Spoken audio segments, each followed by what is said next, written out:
Hello students, welcome back to my YouTube channel Sehrish institute. So आज की इस video में हम अपना चैप्टर 5 मील प्लानिंग का आगे का टॉपिक कंटिन्यू करने वाले हैं for class 12th senior secondary. ठीक है, सो आई होप आप लोग ने इसका फर्स्ट पार्ट देख लिया होगा जिसमें मैंने आप लोगों को बताया था कि ये वाला टेबल आप लोग का इंपॉर्टेंट है, तो रटने की ज़रूरत नहीं है। इसको एक बार ध्यान से आप लोग देख लेंगे तो आप लोग के दिमाग में सारी चीज़ें बैठ जाएंगी। बेसिकली कौन से ग्रुप में किस टाइप के फूड आइटम्स इंक्लूडेड हैं और उससे क्या न्यूट्रिएंट्स आपको मिलते हैं, तो ये सारी चीज़ें बस एक बार देखनी है। सो इसके आगे बस यहाँ का एक पैराग्राफ था एक दूसरा टॉपिक स्टार्ट होने से पहले कि carotenoids are a form of vitamin A available from plant sources. मतलब कैरोटीनॉइड्स एक टाइप का विटामिन ए है जो कि प्लांट सोर्सेज से आप लोग को मिलता है। ठीक है, ready reckoner is provided to give you a comprehensive information on the nutrient, their food sources and group to which they belong. In the system of the food grouping, similar food items are placed together. For example, all cereals are similar in their nutrients content and all pulses are also similar in their nutrient content. Similarly, milk, egg and flesh food are comparable. All oils, butter, ghee have similar nutrients. तो जो चीज़ मैंने आप लोग को अभी last part में verbally बताया था ना, वही चीज़ यहाँ पे इस पैराग्राफ में बताया जा रहा है कि जैसे इस तरह के फूड आइटम्स हैं, बटर, घी है ना, हाइड्रोजनेटेड ऑयल्स हो गए, कुकिंग ऑयल हो गया, तो ये सारे एक ग्रुप में हैं। वेजिटेबल और फ्रूट्स टाइप की चीज़ अलग ग्रुप में है, तो वो अलग अलग ग्रुप में डिवाइडेड है। वही सेम चीज़ जो है इस पैराग्राफ में बताई जा रही है। ठीक है, तो आई थिंक आप लोग को यहाँ तक तो क्लियर हो गया होगा। फिर यहाँ पे आ जाता है, लिखा है substitution of one food item with the other is such a way that the nutrient provided by them are the same is called food exchange. अब फूड एक्सचेंज क्या होता है, हमने फूड ग्रुप देख लिया। ठीक है, ये पूरा टेबल क्या कहलाता है, फूड ग्रुप। फूड एक्सचेंज का क्या मतलब हुआ, जैसे कि एग्जांपल अगर ले लिया जाए, जैसे मिल्क एंड मीट प्रोडक्ट में जाते हैं। ठीक है, तो फॉर एग्जांपल आपके पास दूध नहीं है, ठीक है, दूध पीने के लिए नहीं है, तो अब वही सेम न्यूट्रिएंट अगर आपको चाहिए जो कि दूध में होता है, तो आप उसकी जगह दही खा सकते हैं, स्किम्ड मिल्क ले सकते हैं, चीज़ ले सकते हैं। ठीक है, या फिर कोई और एग्जांपल अगर ले लिया जाए, यहाँ ऊपर से देखते हैं, जैसे पल्सेस एंड लेग्यूम्स हो गया। ठीक है, तो इसमें बेंगल ग्राम, ब्लैक ग्राम, ग्रीन ग्राम, तो ज़रूरी नहीं है कि आपको पर्टिकुलर बेंगल ग्राम ही लेना पड़ेगा तभी आप लोग को ये न्यूट्रिएंट्स मिल पाएंगे, है ना। फॉर एग्जांपल आपके पास बेंगल ग्राम नहीं है तो आप ब्लैक ग्राम यूज़ करिए, ठीक है, इसकी जगह पे, या ग्रीन ग्राम ले लीजिए या रेड ग्राम ले लीजिए। तो जो न्यूट्रिएंट्स आपके टारगेट होंगे ना कि मुझे भाई ये न्यूट्रिएंट चाहिए, वो इन फूड आइटम में से किसी में भी सेम एज मिल जाएगा। तो जो फूड आइटम नहीं है आपके पास, फॉर एग्जांपल ब्लैक ग्राम नहीं है, उसकी जगह अगर आपने बेंगल ग्राम ले लिया, ग्रीन ग्राम खा लिया या रेड ग्राम खा लिया, तो वो सेम न्यूट्रिएंट ही आपको प्रोवाइड करेगा, है ना। तो कोई भी फूड आइटम को सब्स्टिट्यूट करना, मतलब एक फूड आइटम के बजाय उसके सेम न्यूट्रिएंट वाली चीज़ जो है फूड आइटम दूसरा ले लेना, दूसरा खा लेना, उसको हम फूड एक्सचेंज कहते हैं। ठीक है, और ये बेसिकली सब्स्टिट्यूट कहलाता है एक फूड आइटम का। अब नेक्स्ट टॉपिक है हमारा, अच्छा हाँ, लिखा है food exchange make diet planning easy. और फूड एक्सचेंज जो होता है हमारी डाइट प्लान को इजी कर देता है। कैसे कि अगर हमारे पास कंपलसरी नहीं है ना कि हाँ भाई यही फूड आइटम हमें चाहिए, मार्केट में मिल नहीं रहा है या बहुत एक्सपेंसिव है, आउट ऑफ बजट जा रहा है, तो आपके ऊपर ये प्रेशर नहीं रहेगा कि भाई ज़बरदस्ती वही ख़रीदो। उसकी जगह वही सेम न्यूट्रिएंट मिलने वाला कोई और फूड आइटम आप ले सकते हो, है ना। तो क्या होता है कि आपकी डाइट प्लान करना इजी हो जाता है, अपनी डाइट इजीली प्लान कर सकते हो कि भाई आपको क्या खाना है, क्या आपके बजट में है, एंड जो भी चीज़ें मैटर करती हैं, है ना। सो अब आ जाता है हमारा नेक्स्ट टॉपिक जिसका नाम है बैलेंस डाइट। ठीक है, सो बैलेंस डाइट क्या होता है, नाम से समझ में आ रहा है, कोई भी डाइट आप लोग ले रहे हैं, किसी भी तरह की डाइट ले रहे हैं, उसे बैलेंस में लेना काफ़ी ज़रूरी है ना। सो जैसे मैंने पहले भी बताया आप लोग को कि कोई भी खाने की चीज़ भले ही उसके अंदर पोषण भरा पड़ा है, ठीक है, लेकिन अगर आप लोग ज़्यादा खाएंगे तो भी आपके लिए हार्मफुल है, कम खाएंगे तो भी हार्मफुल है ना। तो इसलिए हमें कोई भी चीज़ अगर हम कंज्यूम कर रहे हैं, कोई चीज़ खा रहे हैं, तो हमें उसका बैलेंस रखना बहुत ज़रूरी है।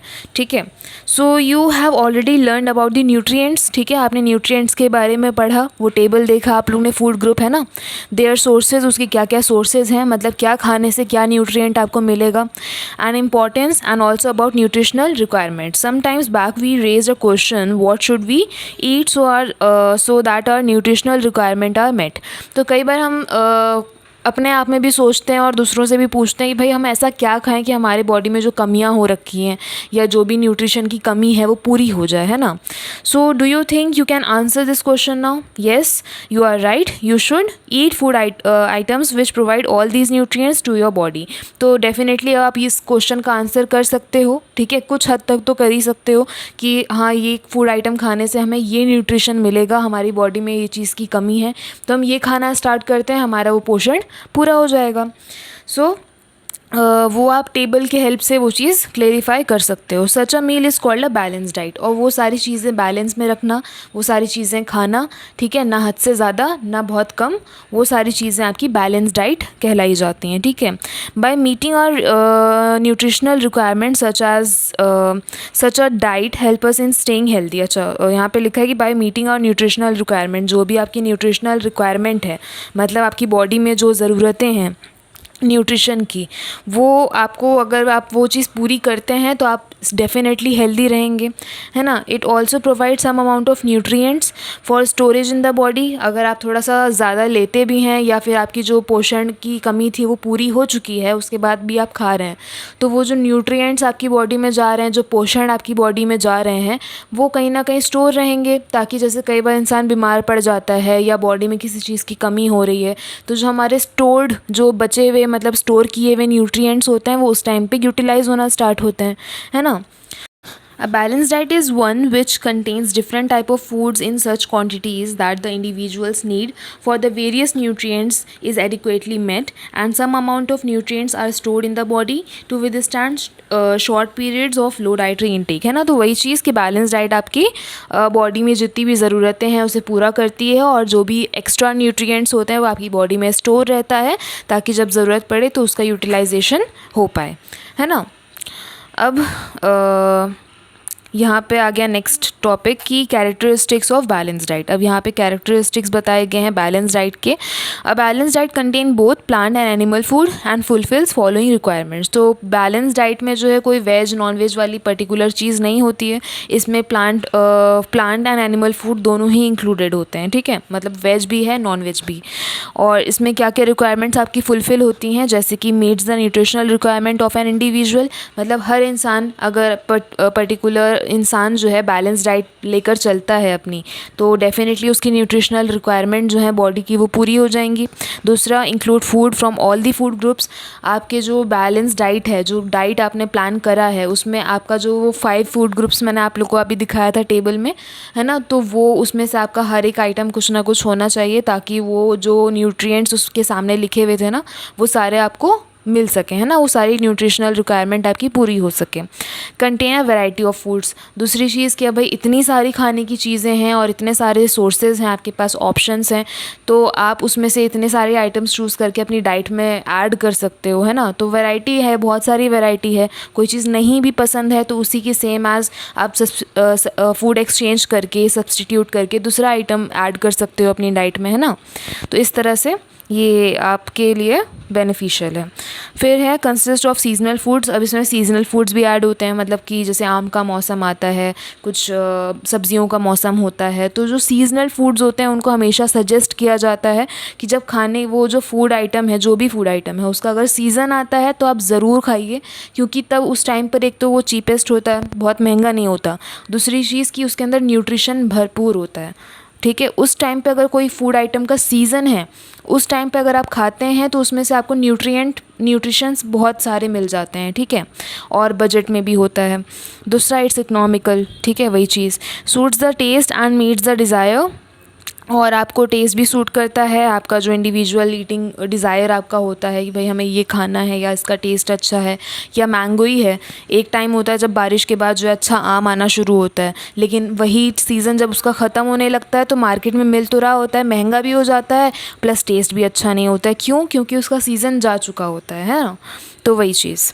फिर यहाँ पे इन टेक्स्ट क्वेश्चंस हैं, तो वो आप लोग एक बार देख लीजिएगा. फिर आ जाता है हमारा नेक्स्ट टॉपिक, जिसका नाम है व्हाट इज़ मील प्लानिंग. अब मील प्लानिंग होता क्या है? Meal planning is making a plan of meal with adequate nutrition for every member of the family within the available resources. Meal planning का मतलब होता है कि घर में जैसे फॉर एग्ज़ाम्पल न्यूक्लियर फैमिली है, छोटा परिवार है, तो 4 लोग हैं उस घर में, ठीक है। 4 लोगों की पर्टिकुलर अलग अलग एज है, वो हर एक चीज़, बहुत सारी चीज़ें मैटर करती हैं, अभी मैं आप लोग को बताऊंगी।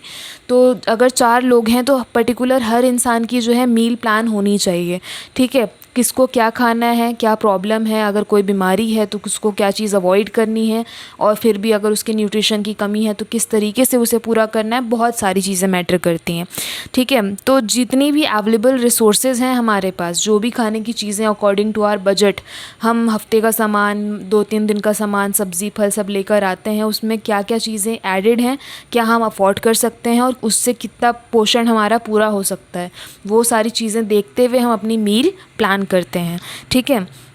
The term available resources means whatever the family has in term of time, energy and money। तो मैंने अभी आप लोगों को बताया available resources का मतलब क्या हुआ कि according to our budget, according to our economical condition, तो आप लोग का जो बजट है उसके हिसाब से कितना आप अफोर्ड कर पा रहे हो, सामान लेकर आ रहे हो, जो खाने की चीज़ें अवेलेबल हैं उसके हिसाब से मील प्लान करोगे, है ना। अब आ जाता है नेक्स्ट पॉइंट कि वो इम्पॉर्टेंस ऑफ मील प्लानिंग। अब मील प्लानिंग की इम्पॉर्टेंस क्या होती है। Meal planning is important for meeting the nutritional requirements of the family member. Meal planning जो है एक तरह से इम्पॉर्टेंट होती है कि आपकी न्यूट्रिशनल रिक्वायरमेंट को पूरा कर दिया जाए, इनफैक्ट आपके पर्टिकुलर हर फैमिली मेम्बर की, ठीक है। It helps us to decide what to eat each day and in each meal, ठीक है। We can call it our daily food guide. तो बेसिकली ये आपको डिसाइड करने में मदद करता है। अगर आप अपनी मील प्लान कर लेते हैं तो आपकी हेल्प हो जाती है कि आपको पर्टिकुलर डे, हर रोज़ क्या खाना है और हर एक ईच मील में क्या खाना है। मतलब जैसे आप दिन भर में चार बार ही खा रहे हो कुछ, है ना, तो अगर आपका पहले से ही डिसाइडेड है कि हाँ सुबह के टाइम ये, फिर लंच से पहले ये खाना है, फिर लंच में ये खाना है, फिर डिनर में ये खाना है, तो अगर वो आपका पहले ही प्लान्ड है, तो जैसे घर में मम्मियों का क्वेश्चन होता है ना, भाई आज क्या बनाओ, अगर वो चीज़ पहले ही प्लान्ड होगी तो उतना क्वेश्चन ही नहीं पुटअप होगा, है ना। तो वो एक तरह का आपका डेली फूड गाइड भी कहलाता है, ठीक है। तो आप इसको मील प्लान करना बोल लो, या फिर अगर आपकी ये चीज़ एक तरह से हेल्प कर रही है तो उसको हम दूसरे शब्द में डेली फूड गाइड भी बोल सकते हैं। Meal planning help us to, अब मील प्लान हमें हेल्प कैसे करती है, जैसे ए है कि fulfil the nutritional requirement of the family member. Meal plan अगर हम करते हैं तो हमारी डेफिनेटली हर फैमिली मेम्बर की न्यूट्रिशनल रिक्वायरमेंट पूरी हो जाएगी, ठीक है। दूसरा है मेक द फूड इकोनॉमिकल। आपका फूड जो भी आप मील प्लान कर रहे हो, अपने खाने जो भी खाने की चीज़ें घर में अवेलेबल हैं उसी के हिसाब से प्लान कर रहे हो, है ना, तो आपका वो बजट में भी है, बहुत ज़्यादा खर्चा भी नहीं हो रहा आपका। सी पार्ट है कि cater to the food preferences of individual member. मतलब एक तरह से घर का हर मेंबर जो है उसका क्या प्रेफरेंसेस हैं, क्या फूड आइटम वो खाना चाहता है, वो सारे ऑप्शंस भी हैं उसके पास। Save energy, time and money. आपका टाइम बच रहा है, आपकी एनर्जी बच रही है, ठीक है, और आपके पैसे भी बच रहे हैं। मतलब कि कुछ एक्स्ट्रा खर्चा नहीं है, जो आपका बजट है उसी में सब कुछ मैनेज हो जाएगा, ठीक है। एनर्जी भी बच रही है कि भाई फालतू में सोचना नहीं पड़ रहा है, या क्या बनाना है, सुबह क्या बनाना है, दोपहर में क्या बनाना है। टाइम भी बच रहा है, एनर्जी भी बच रही है ना। Use left over food. अगर खाना आपका बच जाता है, अगर क्या बच जाता है, मतलब फैमिलीज़ में रेगुलरली देखा जाता है, तो दिन में खाना बना तो थोड़ा सा बच गया तो हमने रात को यूटिलाइज़ कर लिया।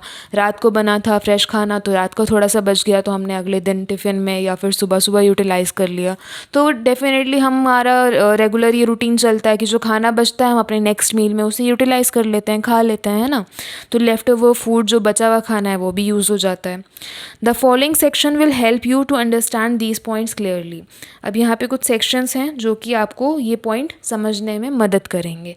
तो ये वाला जो पॉइंट अब यहाँ से मैं स्टार्ट करूँगी, थोड़ा लंबा टॉपिक है, ठीक है। इसमें अलग अलग चीज़ें बताई हुई हैं, फैक्टर्स हैं जो कि आपकी मील प्लान को अफेक्ट करते हैं। कैसे करते हैं वो सारी चीज़ इसमें बताई गई है, जो कि मैं आप लोग को नेक्स्ट पार्ट में बताऊँगी, ठीक है। सो आई होप आप लोग को यहाँ तक अच्छे तरीके से समझ में आ गया होगा। कोई डाउट होता है तो आप लोग मुझसे पूछ लीजिएगा। और जैसा कि मैंने आप लोग को बताया था कि ऑनलाइन क्लास का भी ऑप्शन है आपके पास, अगर आप लोग को ज्वाइन करना हो तो आप लोग कर सकते हैं।